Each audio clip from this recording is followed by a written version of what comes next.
मी तुम्हाला चांगल्या प्रकारचा निधी देऊन मी एखाद्या शहरामध्ये लक्ष घातल्यानंतर पण शहरातल्या स्थानिकांनी पण मला प्रतिसाद दिला पाहिजे। माझा वैयक्तिक स्वार्थ नसतो, हा जनतेचा समाजाचा पैसा सरकारने लागला पाहिजे। आज रस्त्यांची कामं आपण मोठ्या प्रमाणात चालू केलेली आहेत, अजून ती चालू करायची असतील तिथल्या जनतेलाही दाखवून देऊ की आपल्या विचाराचा आमदार झाल्यानंतर राजगड, मुळशी आणि माझ्या भोरच्या परिसराचा विकास कसा अधिकचा होतो या पद्धतीने आपण काम करून दाखवू। आमच्या लाडक्या बहिणींनी, आमच्या मुलींनी, आमच्या बांधवांनी प्रवेश केला ते सगळे माझे प्रतिष्ठित मान्यवर कार्यकर्ते, नेते, सहकारी आणि माझ्या तरुण मित्रांनो, मला एका गोष्टीची जाणीव आहे की सोमवारपासूनच महाराष्ट्रातल्या 288 नगरपालिका, नगरपंचायती, नगर परिषदांच्या निवडणुका लागलेल्या आहेत। फॉर्म भरायचा उद्याच्या सोमवारपासून आणि आपल्याकडे वेळ फार कमी आहे। आपल्या जिल्ह्यामध्ये देखील अनेक नगरपालिका, नगरपंचायती आहेत। खेडचं सुधारण घ्यायचं म्हटलं तर राजगुरुनगर, चाकण आणि आळंदी या 3 नगरपालिका तिथं मोडतात। आपल्या जिल्ह्यामध्ये 73 माझ्या माहितीप्रमाणे जिल्हा परिषदेचे सदस्य आहेत आणि 146 तालुका पंचायतीचे सदस्य 13 तालुक्यातून निवडून द्यायचे। आम्ही सगळ्या राज्याचा आढावा घेत असताना आपल्यातले काही प्रमुख कार्यकर्ते मुंबईला आले होते, परंतु त्यावेळेस शंकर भाऊंनी आणि बाकीच्या सगळ्या सहकारी मित्रांनी मला सांगितलं की दादा, तुम्ही शनिवारी आम्हाला इथं वेळ द्या, म्हणून तुम्हाला वेळ दिला। थोडं मला तुमची वेळ ही दुपारी 2ची होती, जरा तुम्हाला थांबावं लागलं, त्याचं निश्चितपणे मला खंत आहे।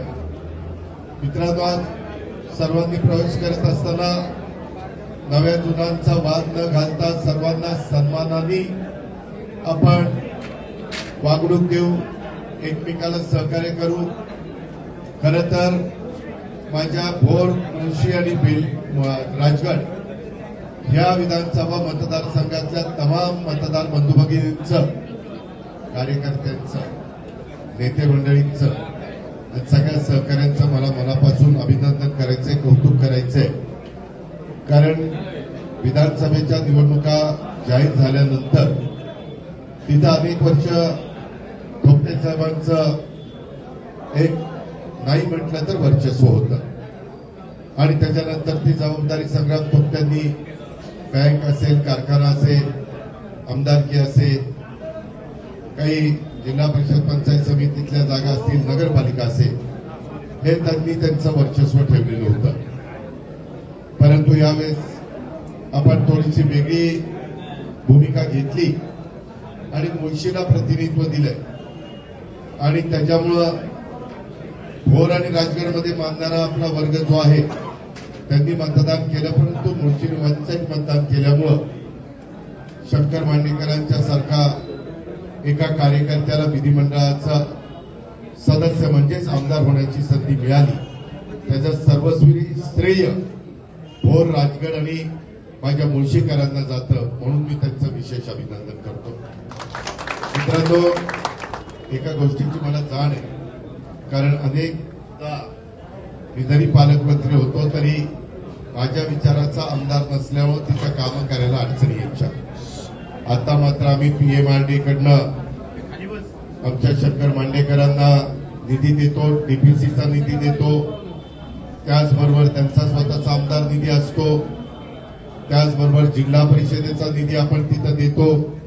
अशा वेगवेगळ्या निधीचा उपयोग करून आपण तिथं मदत करत असतो।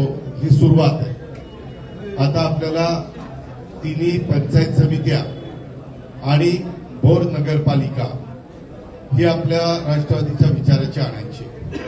आज अनेक वेगवेगळ्या पक्षातल्या मान्यवरांनी, शिवसेना असेल, काँग्रेस असेल, इतर काही माझ्या पक्ष असतील, त्याच्यातल्या बहुतेक मान्यवरांनी आज पक्षामध्ये प्रवेश केला। त्यांचं मी तमाम राष्ट्रवादीच्या सहकाऱ्यांच्याकडनं मनापासून स्वागत करतो, पण आपण गाफील राहू नका. उद्याच्या निवडणुकीच्या निमित्तानं जागा मर्यादित आहे आणि त्या मर्यादित जागा असताना मला वाटतं भोरला 4 का 3 आहे. भोरला 4, राजगडला 2 आणि मुळशीला 3, म्हणजे 2, 3, 4 अशा साधारण 9 जागा आहेत आणि तिन्ही मिळून 18 पंचायत समिती, 4, 6 आणि 8 अशा पद्धतीनं हे परिस्थिती आहे. कार्यकर्त्यांना सगळ्यांनाच आमदार खासदार होता येत नाही. त्याच्यामुळे सत्तेचे विकेंद्रीकरण करण्याच्या करता स्वर्गीय यशवंतराव चव्हाण साहेबांनी या स्थानिक स्वराज्य संस्था अस्तित्वात आणलेल्या आहेत. भोरच्या या शहरातल्या अनेक मान्यवरांनी आज तिथं प्रवेश केला. मी त्यांना विश्वास देतो की काही झालं तरी देखील आम्ही तुम्हाला चांगल्या प्रकारचा निधी देऊ. मी एखाद्या शहरामध्ये लक्ष घातल्यानंतर पण शहरातल्या स्थानिकांनी पण मला प्रतिसाद दिला पाहिजे. मी स्वच्छतेला महत्व देतो, मी वृक्षारोपणाला महत्व देतो, मी कुठल्याही प्रकारची सार्वजनिक कामं होतात असताना तिथल्या दर्जेला महत्व देतो. मला सकाळी 6लाच उठून कामाची पाहणी करायची आवड आहे, सवय आहे आणि त्याच्यातनं माझा वैयक्तिक स्वार्थ नसतो. हा जनतेचा समाजाचा पैसा सत्कारणी लागला पाहिजे आणि ज्या भागाचं आपण प्रतिनिधित्व करतोय त्यांना पण समाधान वाटलं पाहिजे आणि आपल्याही मनाला आनंद वाटला पाहिजे की आपण आपल्या कारकिर्दीमध्ये इथं काहीतरी चांगलं करू शकतो. या प्रकारे आपण सगळेजण मिळून पुढे जाऊया.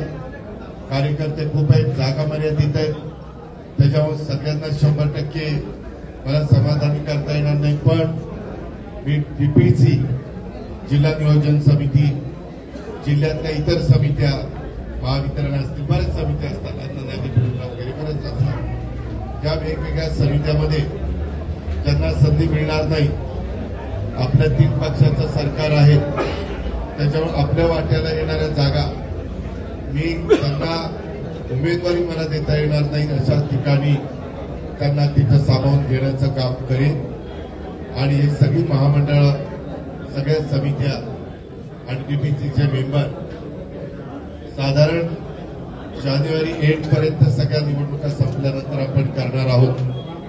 आणि म्हणून माझी आपल्याला सगळ्यांना सूचना आहे, विनंती आहे की आपण पण चांगल्या प्रकारे पुढे जाऊया आणि त्याच्यातून बरेच वर्ष माझ्या मनामध्ये भोरचा चेहरामोहरा बदलण्याचा मानस आहे. आज रस्त्यांची कामं आपण मोठ्या प्रमाणात चालू केलेली आहेत, अजून जी चालू करायची असतील ती पण चालू करण्याची माझी तयारी आहे.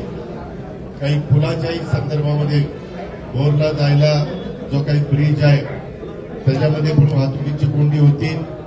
अशा काही एमआयडीसीच्याही संदर्भामध्ये अनेकदा माझ्या सहकारी मित्रांनी काही गोष्टी सांगितल्यात. ती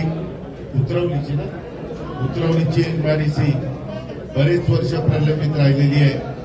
तिथेही काही प्रोजेक्ट येतील, कारण तुम्हाला मुंबई बेंगलोर हायवे हा जवळ त्या ठिकाणी आपल्याकडे भोर, गुंजवणी, नीरा देवघर ही महत्वाची धरणं आहेत. सॉरी, भाटघर, भोर चुकून म्हटलं, भाटघर, गुंजवणी आणि नीरा देवघर ही महत्वाची धरणं आहेत.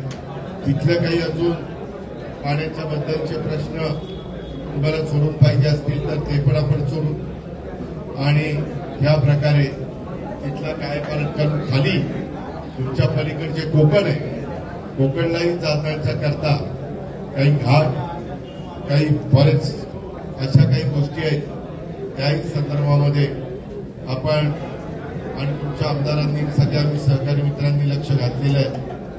या पद्धतीनं आपण खऱ्या अर्थाने तिथल्या जनतेलाही दाखवून देऊ की आपल्या विचाराचा आमदार झाल्यानंतर राजगड, मुळशी आणि माझ्या भोरच्या परिसरातला विकास कसा अधिकचा होतो या पद्धतीनं आपण काम करून दाखवू अशी खात्री मी आपल्या सर्व सहकाऱ्यांना देतो. माझ्या शब्दावर विश्वास ठेवा.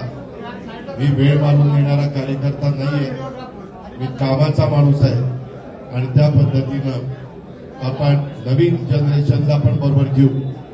जुन्यांनाही बरोबर घेऊ, महिलांनाही बरोबर घेऊ आणि उत्तम प्रकारची टीम इकडं पण आणि संघटनेमध्ये पण त्या बाबतीमध्ये निर्माण करू, अशा प्रकारची आपल्याला सगळ्यांना विनंती करतो आणि या ठिकाणी थांबतो. जय हिंद, जय महाराष्ट्र, जय राष्ट्र.